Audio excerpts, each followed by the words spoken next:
Le Grand Matin Sud Radio, 7h-10h.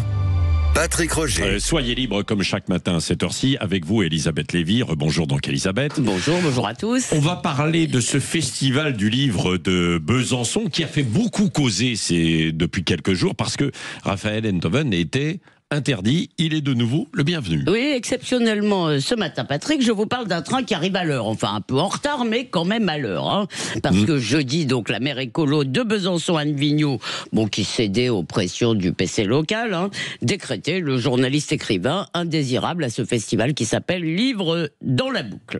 Voilà. Alors, le crime de Enthoven, c'est un tweet affirmant, je cite, « Il n'y a aucun journaliste à Gaza, uniquement des tueurs, des combattants ou des preneurs d'otages avec une carte de presse. » Alors, c'est excessif, car il y a certainement aussi des vrais journalistes, mais enfin, il y a beaucoup de cas documentés de journalistes terroristes, ou en tout cas militants du Hamas. Bon, la maire a prétendu qu'après ça, elle ne pouvait pas garantir la sérénité des échanges, ces propos qui sont évidemment discutables, eh bien, ils ne devaient pas être discutés. Or, Patrick, grande surprise, eh bien, ça a suscité une bronca des auteurs invités, un festival de désistement, dont celui de David Funkinos, le président de la manifestation, Johan Swar, Jacques Expert, les éditions Paul on dit qu'elle ne viendrait pas, une pétition était en train de se préparer, et plus étonnant encore, beaucoup dans ces protestataires précisaient qu'ils étaient en désaccord avec Enthoven, mais refusaient le délit d'opinion et l'ingérence politique, et quant aux libraires, évidemment, ils étaient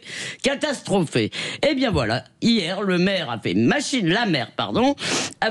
arrière, et elle a annoncé qu'Enthoven était réinvité. Alors, bon prince, il a accepté, non sans ironiser. Oui, et pourquoi est-ce que c'est étonnant ? Parce que le courage n'est pas la vertu première des milieux culturels en général. Ce qu'on ne voit, c'est que dès que quelqu'un est attaqué, c'est tout le monde aux abris. Je vous donne quelques exemples. En 2020, je ne me rappelle pas qu'on ait boycotté, que les stars aient boycotté la cérémonie des Césars parce que Roman Polanski, qui était primé en plus, a été désinvité de cette cérémonie.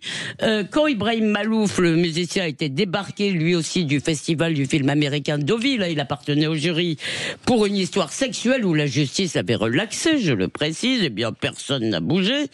En tous les cas, quelques protestations, mais aucun départ.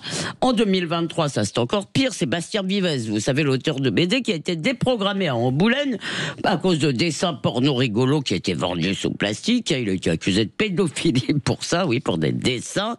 Et là, c'était pire, parce que la curée était menée par des étudiants et des auteurs de BD. Je terminerai avec le festival de Cannes, dont la comédienne trans de Emilia Pérez, Sophia Gaston, je crois, a été bannie pour des tweets critiques de l'islam. Parce que, pour ne pas perdre la carte, pour ne pas perdre la bienveillance de Télérama et des Arocs, eh bien, on se couche devant la bien-pensance du jour. Et la bien-pensance d'aujourd'hui, c'est génocide à Gaza et masculinité toxique partout.